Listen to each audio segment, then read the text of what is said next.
Hello guys, मेरा नाम है अभिषेक और आज हम पढ़ने जा रहे हैं हमारा बायोमैकेनिक्स का नेक्स्ट टॉपिक जो कि है complexity of human joint designs. तो इसमें हम समझने वाले हैं कि जो ह्यूमन जॉइंट्स है उनकी कॉम्प्लेक्सिटी के बारे में कि वो कितने सिंपल से सिंपल हो सकते हैं और कितने कॉम्प्लेक्स से कॉम्प्लेक्स हो सकते हैं। ठीक है, तो जैसे कि मैंने बोला कि joint design it can be simple to complex. ठीक है, और जो सिंपल जॉइंट्स होते हैं, जो ज़्यादा कॉम्प्लेक्स नहीं होते, ज़्यादा कॉम्प्लिकेटेड नहीं होते, सिंपल जॉइंट्स होते हैं, उनका ज़्यादा जो काम होता है वो होता है हमारा स्टेबिलिटी। ठीक है, स्टेबिलिटी एज प्राइमरी फंक्शन। जो सिंपल जॉइंट्स होते हैं उनका ज़्यादा फंक्शन जो होता है वो स्टेबिलिटी प्रोवाइड करने का होता है, और उनके अपोजिट जो कॉम्प्लेक्स, जितने ज़्यादा कॉम्प्लेक्स होते जाते हैं जॉइंट्स उतना ज़्यादा उनका मोबिलिटी एज अ फंक्शन हो जाता है। ठीक है, मोबिलिटी एज प्राइमरी फंक्शन। जितने जॉइंट्स कॉम्प्लेक्स होते हैं उतना ज़्यादा उनकी मोबिलिटी इंक्रीज होती है। ठीक है, मोबिलिटी को ही इंक्रीज करने के लिए वो उनकी जो कॉम्प्लेक्सिटी है वो इंक्रीज होती जाती है जॉइंट्स की। ठीक है, तो most joints provide dual functions, mobility plus stability. अब बहुत कम जॉइंट्स आपको ऐसे मिलेंगे जो कि सिर्फ मोबिलिटी प्रोवाइड कर रहे हैं, जो सिर्फ स्टेबिलिटी प्रोवाइड कर रहे हैं। जो मोस्ट ऑफ द जॉइंट्स होते हैं वो दोनों फंक्शन प्रोवाइड करते हैं, मोबिलिटी भी स्टेबिलिटी भी। हाँ, अब ये है कि कोई जॉइंट ज़्यादा स्टेबिलिटी प्रोवाइड कर रहा है, मोबिलिटी कम प्रोवाइड कर रहा है, और कोई जॉइंट है जो ज़्यादा मोबिलिटी प्रोवाइड कर रहा है, स्टेबिलिटी कम प्रोवाइड कर रहा है। ठीक है, लेकिन दोनों मोस्टली ड्यूअल फंक्शन शो करते हैं। अब जॉइंट क्लासिफिकेशन, जॉइंट्स की क्लासिफिकेशन समझते हैं हम कि जॉइंट्स दो टाइप में क्लासिफाई होते हैं, सिनआर्थ्रोसिस और डायआर्थ्रोसिस। ठीक है, सिनआर्थ्रोसिस को हम नॉन साइनोवियल जॉइंट्स भी बोलते हैं और डायआर्थ्रोसिस को हम साइनोवियल जॉइंट्स भी बोलते हैं। इसका मतलब है कि जो सिनआर्थ्रोसिस है वो मोस्टली कनेक्टिव टिश्यू से जुड़ा होता है। ठीक है, और उसमें साइनोवियम की एब्सेंस होती है, साइनोवियम नहीं होता, बल्कि इसका अपोजिट जो डायआर्थ्रोसिस है उसको हम कहते हैं साइनोवियल फ्लूइड, साइनोवियल जॉइंट, मतलब कि इसके अंदर साइनोवियल फ्लूइड प्रेजेंट होता है। इस वीडियो में हम सिर्फ सिनआर्थ्रोसिस के बारे में समझेंगे। डायआर्थ्रोसिस खुद ही एक काफ़ी बड़ा टॉपिक है, तो इसको हम पूरे डायआर्थ्रोसिस को नेक्स्ट वीडियो में समझेंगे। अब हम समझते हैं सिनआर्थ्रोसिस। ठीक है, तो जैसे मैंने पहले बोला था कि इंट्रोशियस कनेक्टिव टिश्यू होता है जो कि सिनआर्थ्रोडियल जॉइंट्स में प्रेजेंट होता है। ठीक है, जो कि कनेक्ट करता है उन बोनी कंपोनेंट्स को। तो material connecting bony components is interosseous connective tissue. ठीक है, और इंट्रोशियस कनेक्टिव टिश्यू या तो फाइब्रस हो सकता है या कार्टिलेजिनस हो सकता है, या दोनों भी हो सकते हैं। ठीक है, फाइब्रस एंड कार्टिलेजिनस भी हो सकता है या फाइब्रस और कार्टिलेजिनस भी हो सकता है। तो इसके बेसिस पे हम बोल सकते हैं कि जो सिनआर्थ्रोडियल जॉइंट्स होते हैं वो दो टाइप के होते हैं, two types of synarthrosis, fibrous joint and cartilaginous joint. ठीक है, एक फाइब्रस जिसमें फाइब्रस कंपोनेंट प्रेजेंट होगा जॉइंट के बीच में, और या फिर कार्टिलेजिनस जॉइंट जिसमें कार्टिलेज प्रेजेंट होगा जॉइंट के बीच में। अब दोनों को एक एक करके समझते हैं। अब हम फाइब्रस जॉइंट्स को समझते हैं अच्छे से। ठीक है, तो फाइब्रस जॉइंट्स होता है it directly connects bone to bone. ठीक है, जहाँ पे भी bone to bone direct connection हो रहा है वहाँ पे हम बोलते हैं कि फाइब्रस जॉइंट है। अब फाइब्रस जॉइंट के तीन टाइप्स होते हैं, three types of fibrous joints, sutures, gomphosis और सिंडेस्मोसिस। इनको अब स्टार्टिंग से समझते हैं हम। स्टार्टिंग में हमने समझा था कि जॉइंट होते हैं, जॉइंट के दो टाइप होते हैं, सिनआर्थ्रोसिस और डायआर्थ्रोसिस। ठीक है, डायआर्थ्रोसिस हमने बात करी थी कि नेक्स्ट वीडियो में इसके बारे में समझेंगे। सिनआर्थ्रोसिस के बारे में हम अभी समझ रहे हैं। ठीक है, तो सिनआर्थ्रोसिस के दो टाइप्स होते हैं, फाइब्रस और कार्टिलेजिनस। अभी हम फाइब्रस जॉइंट्स के बारे में समझ रहे हैं, और फाइब्रस जॉइंट के सब टाइप्स है, सूचर्स, गोम्फोसिस और सिंडेस्मोसिस, जो कि मैंने यहाँ पे बताया कि सूचर्स, गोम्फोसिस और सिंडेस्मोसिस। ठीक है, और इसके साथ में कार्टिलेजिनस जॉइंट्स के भी दो टाइप्स होते हैं, सिम्फाइसिस और सिंकोंड्रोसिस। ठीक है, तो इसके बारे में, कार्टिलेजिनस जॉइंट के बारे में हम समझते हैं, पहले फाइब्रस जॉइंट्स को हम अच्छे से समझते हैं। ठीक है, अब हम समझते हैं सूचर जॉइंट्स के बारे में। सूचर जॉइंट्स क्या है? सूचर जॉइंट्स एक टाइप है फाइब्रस जॉइंट का, जो कि एक टाइप है सिनआर्थ्रोसिस का। ठीक है, सिनआर्थ्रोसिस का हमने समझा था ना कि फाइब्रस जॉइंट और कार्टिलेजिनस जॉइंट, और फाइब्रस जॉइंट के तीन टाइप्स है, सूचर्स, गोम्फोसिस और सिंडेस्मोसिस। तो अभी हम सूचर्स के बारे में समझ रहे हैं। तो two bony components united by a collagenous sutural ligament और मेम्ब्रेन। अब हमने समझा था कि फाइब्रस जॉइंट जो होते हैं उसमें डायरेक्टली दो बोन्स जो होते हैं वो एक दूसरे से जुड़े होते हैं। ठीक है, तो इसलिए जो दो बोन्स होते हैं जब वो जुड़े हैं तो उनके बीच में जो प्रेजेंट होता है वो होता है कोलाजिनस सूचरल लिगामेंट, या फिर उसको मेम्ब्रेन भी बोल देते हैं।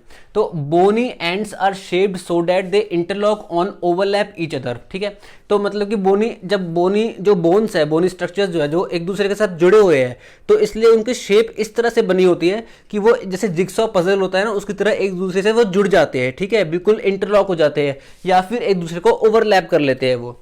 ठीक है, तो found only in school and early in life, ये इंपॉर्टेंट पॉइंट है कि जो सूचर्स होते हैं वो सिर्फ स्कल में ही प्रेजेंट होते हैं और अर्ली इन लाइफ प्रेजेंट होते हैं, लेटर ऑन लाइफ में प्रेजेंट नहीं होते हैं, वो पहले अर्ली लाइफ प्रेजेंट होते हैं। अलो स्मॉल अमाउंट ऑफ मूवमेंट, बहुत कम मूवमेंट ऑब्वियसली इसके अंदर होगी क्योंकि सीधा डायरेक्टली जो जॉइंट्स है वो जुड़े हुए हैं एक दूसरे के साथ, तो इसलिए allows small amount of movement. Later in life two bones in suture joints fuse to form a bony union, जिसको हम बोलते हैं सिनोस्टोसिस। मतलब कि अर्ली इन लाइफ में तो सूचर्स प्रेजेंट होते हैं, लेकिन लेटर ऑन लाइफ में दो बोन्स होते हैं वो एक दूसरे से यूनाइट कर जाते हैं और उस प्रोसेस को हम कहते हैं सिनोस्टोसिस। ठीक है, जो दो बोन्स होते हैं वो यूनाइट कर देते हैं और उसको हम कहते हैं सिनोस्टोसिस। अब एग्जाम्पल समझते हैं हम कोरोनल सूचर का। ठीक है, जो कोरोनल सूचर, कोरोनल से हमें पता है कि फ्रंटल प्लेन, फ्रंटल को हम कोरोनल भी कहते हैं, तो फ्रंटल प्लेन में हम बोल सकते हैं कि कोरोनल सूचर प्रेजेंट होता है। कोरोनल सूचर अगर हम यहाँ पे देखें तो ये फ्रंटल बोन है, ये पैराइटल बोन है, और फ्रंटल और पैराइटल बोन के बीच में जो सूचर प्रेजेंट होता है उसको हम कहते हैं कोरोनल सूचर। तो अब इसके बारे में समझते हैं। Edges of parietal and frontal bones of skull connected by a thin fibrous ligament, जिसको हम बोलते हैं सूचरल लिगामेंट। इसके बारे में हमने समझा यहाँ पे सूचरल लिगामेंट। ठीक है, तो सूचरल लिगामेंट से फ्रंटल और पैराइटल बोन जब जुड़े होते हैं इस सूचर को हम बोलते हैं coronal suture. At birth it allows some motion for ease of passage through the birth canal, तो इसलिए बर्थ के टाइम पे मैक्सिमम मूवमेंट प्रेजेंट होती है कोरोनल सूचर में, ताकि बर्थ कैनाल से पास कर सके बेबी। ठीक है, उसके बाद at infancy it allows some motion for growth of brain and skull, still थोड़ी सी मोशन प्रेजेंट होती है ब्रेन और स्कल की ग्रोथ के लिए, लेकिन लेटर ऑन लाइफ में अडल्टहुड में there is no motion possible, little और no motion possible coronal suture में। अब हम समझते हैं गोम्फोसिस जॉइंट्स के बारे में। ठीक है, तो गोम्फोसिस जॉइंट्स है second type of fibrous joint. पहले हमने समझा सूचर्स के बारे में, अब सेकंड टाइप है गोम्फोसिस, ये भी एक टाइप का फाइब्रस जॉइंट है। तो गोम्फोसिस it's surfaces of bone components adapted to each other like a peg in a hole, मतलब कि मान लो पेग मतलब कि वुड। ठीक है, मान लो एक वुड एक होल के अंदर फिक्स्ड है, तो इसको हम बोलते हैं गोम्फोसिस जॉइंट। मतलब कि ये होल है, इसके अंदर एक वुड फिक्स्ड है, ये गोम्फोसिस जॉइंट हो गया। Connected by obviously by fibrous tissues, मतलब कि फाइब्रस टिश्यूज से ये कनेक्टेड होता है। And the only gomphosis joint that exist in the human body is between tooth and mandible और मैक्सिला। ठीक है, मतलब कि टूथ या तो मैंडिबल या मैक्सिला में जब फिक्स होता है उसको हम उस जॉइंट को हम कहते हैं गोम्फोसिस जॉइंट। अब हम समझते हैं हमारा third type of fibrous joints के बारे में, जो कि है सिंडेस्मोसिस। ठीक है, हमने समझ लिया सूचर्स के बारे में, हमने गोम्फोसिस के बारे में समझ लिया, अब हम सिंडेस्मोसिस के बारे में समझते हैं। तो it is a type of fibrous joint in which two bony components connected directly by an interosseous ligament, fibrous cord और एन एपोन्यूरोटिक मेम्ब्रेन। मतलब कि जैसे ये दो बोनी स्ट्रक्चर्स है टिबिया और फिबुला, ये दोनों कनेक्टेड है बीच में इंट्रोशियस मेम्ब्रेन की वजह से। ठीक है, इंट्रोशियस मेम्ब्रेन की हेल्प से। तो इस टाइप ऑफ जॉइंट को हम कहते हैं सिंडेस्मोसिस। या तो इंट्रोशियस मेम्ब्रेन की वजह से हो सकता है, या फिर फाइब्रस कॉर्ड हो सकता है, या फिर एपोन्यूरोटिक मेम्ब्रेन हो सकता है। एपोन्यूरोटिक मेम्ब्रेन क्या होता है? जो डीप फेशिया होता है फाइब्रस टिश्यू का, उसको हम एपोन्यूरोटिक मेम्ब्रेन बोलते हैं। अब for example small amount of motion present होता है इनके बीच में, और shaft of tibia with shaft of fibula, जैसे मैंने बताया अभी कि shaft of tibia with shaft of fibula by an interosseous membrane, और इनके बीच में बहुत स्लाइट मूवमेंट होती है। उस स्लाइट मूवमेंट की वजह से slight movement allows movement at ankle. ठीक है, जो नीचे एंकल जॉइंट प्रेजेंट है, तो एंकल पे मूवमेंट पॉसिबल हो पाती है क्योंकि स्लाइट मूवमेंट प्रेजेंट होती है टिबिया और फिबुला के बीच में, जो कि पॉसिबल हो पाती है सिंडेस्मोसिस की वजह से या फिर इंट्रोशियस मेम्ब्रेन की वजह से। अब हम समझते हैं हमारा सेकेंड टाइप ऑफ सिनआर्थरोसिस, जो कि है कार्टिलेजिनस जॉइंट्स। हमने फाइब्रस जॉइंट्स के बारे में समझ लिया, अब हम कार्टिलेजिनस जॉइंट्स के बारे में समझते हैं। ठीक है, तो cartilaginous joint material connecting is fibrocartilage and और हाइलिन कार्टिलेज। मतलब कि कार्टिलेज प्रेजेंट है दो बोन्स के बीच में, जो दो बोन्स के बीच में जो जॉइंट बन रहा है उसमें कार्टिलेज प्रेजेंट है, और कार्टिलेज कौन सा, या तो फाइब्रोकार्टिलेज या हाइलिन कार्टिलेज या दोनों। ठीक है, तो therefore bone cartilage bone interference, मतलब कि दो बोन्स के बीच में एक कार्टिलेज प्रेजेंट है, तो बोन कार्टिलेज बोन इंटरफेरेंस बन रहा है कार्टिलेजिनस जॉइंट्स में। अब दो टाइप्स होते हैं कार्टिलेजिनस जॉइंट्स के, सिम्फाइसिस और सिंकॉन्ट्रोसिस। ठीक है, तो दोनों के बारे में एक एक करके समझते हैं हम। अब हम समझते हैं सिम्फाइसिस के बारे में। सिम्फाइसिस है हमारा first type of cartilaginous joint, ठीक है। कार्टिलेजिनस जॉइंट की दो टाइप्स है, सिम्फाइसिस और सिंकॉन्ड्रोसिस। तो हम सिम्फाइसिस के बारे में समझते हैं अभी। तो सिम्फाइसिस को हम सेकेंडरी कार्टिलेजिनस जॉइंट भी बोलते हैं और सिंकॉन्ड्रोसिस को हम प्राइमरी कार्टिलेजिनस जॉइंट बोलते हैं, ठीक है। सिम्फाइसिस को हम सेकेंडरी कार्टिलेजिनस जॉइंट बोलते हैं।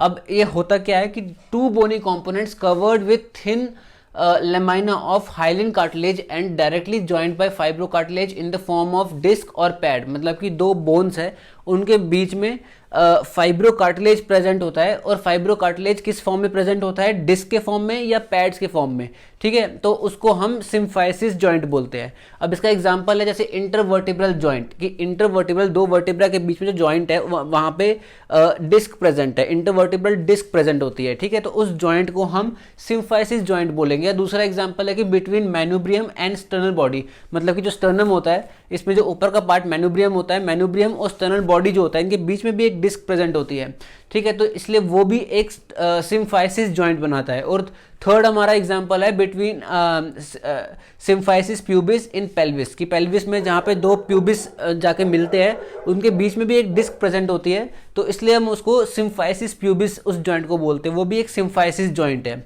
और एक पॉइंट है कि during pregnancy it softens to provide passage of baby through birth canal.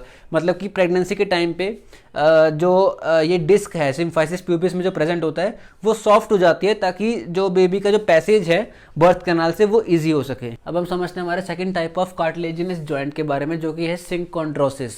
इसको हम प्राइमरी कार्टिलेजिनस जॉइंट भी बोलते हैं, ठीक है। तो hyaline cartilage use to connect two bony components. इस केस में सिंकॉन्ड्रोसिस में हाइलिन कार्टिलेज यूज होता है। Cartilage forms a bond between two ossifying centres of bone, therefore permits bone growth. Bone में दो ऑसिफाइंग सेंटर्स होते हैं, प्राइमरी सेंटर और सेकेंडरी सेंटर, उनके बीच में भी ये कार्टिलेज कई बार प्रेजेंट होता है, जिस केस में वो बोन ग्रोथ को परमिट करता है, बोन ग्रोथ में हेल्प करता है। Also provide stability, allow small amount of mobility. Synchondrosis joint में मोबिलिटी बहुत कम अमाउंट में प्रेजेंट होती है और स्टेबिलिटी काफ़ी ज़्यादा प्रेजेंट होती है। और some of these joints found in the skull, skull में प्रेजेंट होते हैं सिंकॉन्ड्रोसिस। काफ़ी सारे जॉइंट्स होते हैं जो सिंकॉन्ड्रोसिस जॉइंट होते हैं। और when bone grows completely some of these joints ossify and convert to bony unions, ठीक है, जिसको हम बोलते हैं सिनोस्टोसिस, जिसको हमने पहले भी समझा था कि जब कंप्लीटली वो बोन ग्रो हो जाती है उसके बाद वो यूनाइट कर जाती है दो बोन्स, और उस प्रोसेस को हम सिनोस्टोसिस बोलते हैं। और इसका एग्जांपल है फर्स्ट कॉस्टोकॉन्ड्रल जॉइंट, जो फर्स्ट रिब जॉइंट है, जो कि रिब स्टर्नम से अटैच हो रही है। तो ये हमारा एग्जांपल है सिंकॉन्ड्रोसिस जॉइंट का। तो यहाँ पे जो फर्स्ट रिब है और जो स्टर्नल बॉडी है, इनके बीच में जो जॉइंट है, ये हमारा हो गया सिंकॉन्ड्रोसिस जॉइंट। वीडियो देखने के लिए थैंक यू।